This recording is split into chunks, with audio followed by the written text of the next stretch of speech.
Is ready to dig in. Matt Schlapp, chairman of the American Conservative Union and former White House political director. Also, Judith Miller, Pulitzer Prize-winning journalist, adjunct fellow at the Manhattan Institute for Policy Research, and a Fox News contributor. Good morning to both of you. I mean, no matter how you look at it, Matt, you've got the critics of the president who say that that speech at Mount Rushmore went further to divide the country. Then you've got supporters of the president saying, in many cases, it was his best speech of his presidency. Does this show us just how divided the country is and going further?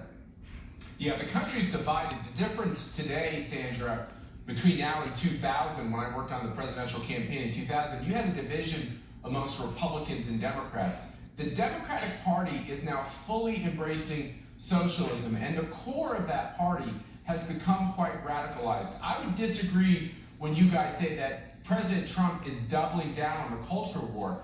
The president is simply standing up for the rule of law. You can't set St. John's Church on fire. You can't go and pull down statues when you don't own the land or the statue. This mob violence and this desire to defund the police is resulting in the deaths of young black children and many others in so many shootings. So what the president is simply doing, and what he put into words in front of Mount Rushmore, is that the founders of our country, the leaders of the Christian church, when they say they're going to take down statues of Jesus and Mary and break stained glass, when these leaders say this, he is simply saying, I will prevent it. He is responding to this radicalism of the left that's resulting in the deaths of Americans in our streets, and he's being our president. All right, so here's more from the president in that 4th of July address, taking on the angry mobs, as he calls them. Listen.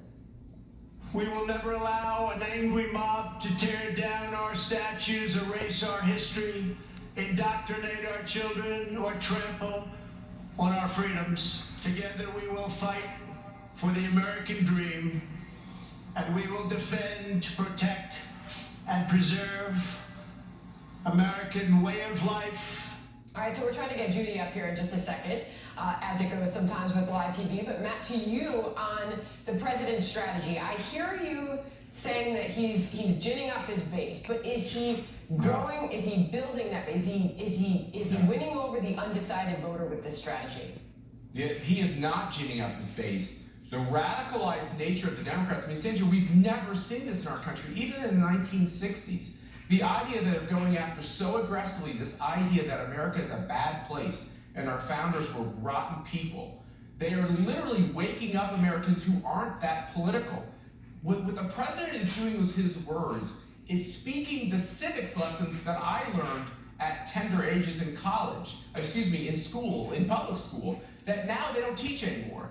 And so there's a lot of Americans who don't consider themselves conservatives or Republicans who are like, this is insane. Statues of Jesus, statues of Mary, Christopher Columbus, Frederick Douglass. You have to understand that most Americans love their country, and they want their president to stand down these radicals who are literally bringing violence and death in our streets. So the question would be, is that showing up in our polls? Judy Miller now joining us. Judy, great to see you this morning. Here's the National Real Clear Politics average. The president up against Joe Biden. Joe Biden polling 49.6%. Total horseshit. 9 points ahead of President Trump. Judy. Well, I think that's the problem. I know Matt is trying to defend the indefensible here, but the polls do not lie at this point. Yes, they do. How the American people evaluate the job that Donald Trump is doing. And so far, only 38% approve of the job. Oh, nice pause. The lowest where Trump has been in a year. So this strategy is clearly not working. I think it's aimed at distracting Americans from the virus. It's not going to work. And as long as Joe Biden continues to stay low and stay cool, Donald Trump is self-destructive. Matt?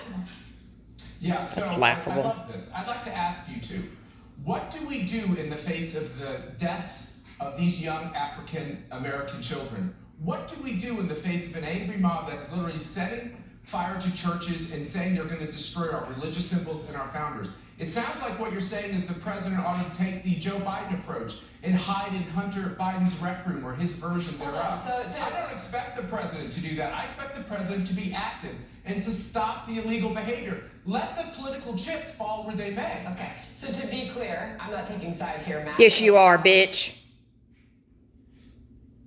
Look at that To pause. your point, I want to throw this tweet from yesterday up on the screen because it got a lot of attention at the White House press briefing yesterday. As you know, Kayleigh McEnany fielded a lot of questions on Bubba Wallace. That's because the president tweeted this. Has Bubba Wallace apologized to all those great NASCAR drivers and officials who came to his aid, stood by his aid, and were willing to sacrifice everything for him, only to find out that the whole thing was just another hoax? That and flag decision has caused lowest ratings ever. Matt, is it reasonable to ask why the president's bringing this back up and calling it a hoax? Even Lindsey Graham pushing back on that, saying, why does Bubba Wallace need to apologize? Look, I draw a distinction between Abraham Lincoln is my favorite president. I'm glad the South lost the war. I'm not a big defender of the Confederate flag, but I think this issue is much bigger, which is sports generally. If you look at the NFL, if you look at the NBA, they are becoming so radicalized. Too many corporations are funding this violence by funding these organizations and getting a tax deduction for it. The president understands that this is not about editing our history about the South and the North. This is about destroying the very idea that America is a good country, that is the best country that's ever been on the face of the globe. That's what they're after. Her response in there, Judith, go. Oh, you're such a bitch. Another pause. It ain't working.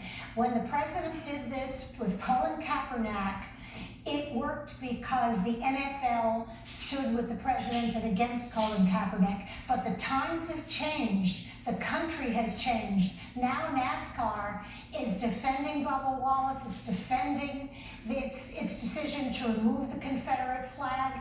The country has shifted. Donald Trump has not. Okay, so to Judith's point, Matt, wait, hold on. I mentioned Lindsey Graham. I want to put his sound up for our viewers because not only do you push back on that, and sorry, I'll read this statement, but he also is encouraging the president to change his tack a little bit. The one thing I would encourage him to do is that there are voices out there that are very much part of this justice and police reform. They're different than the folks trying to remake America and destroy who we are, Matt. That's right. So Colin Kaepernick does not like this country. He calls July 4th a racist holiday.